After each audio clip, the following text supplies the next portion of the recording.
कहा है कि बीजेपी के लोगों के साथ तो हमारा संबंध। देखिए, जो उनका बयान है उसका कोई ज़्यादा मतलब नहीं है।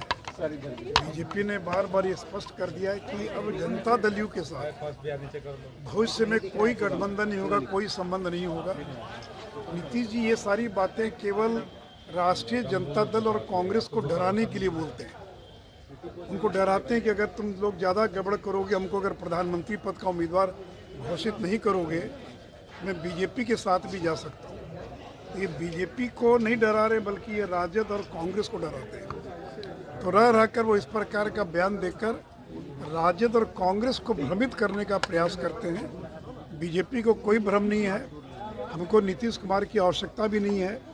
तो अब नीतीश कुमार में बचा क्या है?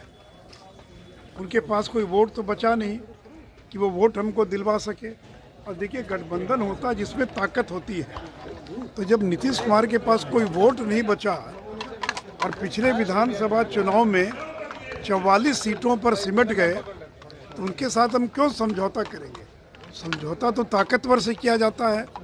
बिहार में 3 बाई इलेक्शन हुआ, 2 में बुरी तरह से हार गए और 1 बाई इलेक्शन में बीजेपी को 60,000 वोट आया। पिछले 1 साल में RCP सिंह छोड़कर चले गए, जीतन राम मांझी छोड़कर चले गए, उपेंद्र कुशवाहा छोड़कर चले गए, 1 दर्जन जदयू के बड़े नेता छोड़कर चले गए जदयू और बीजेपी में शामिल हो गए। तो बीजेपी की ताकत बढ़ रही है। हम अपने चिराग पासवान, उपेंद्र कुशवाहा ऐसे सहयोगियों के बलबूते हम लोकसभा का चुनाव लड़ेंगे।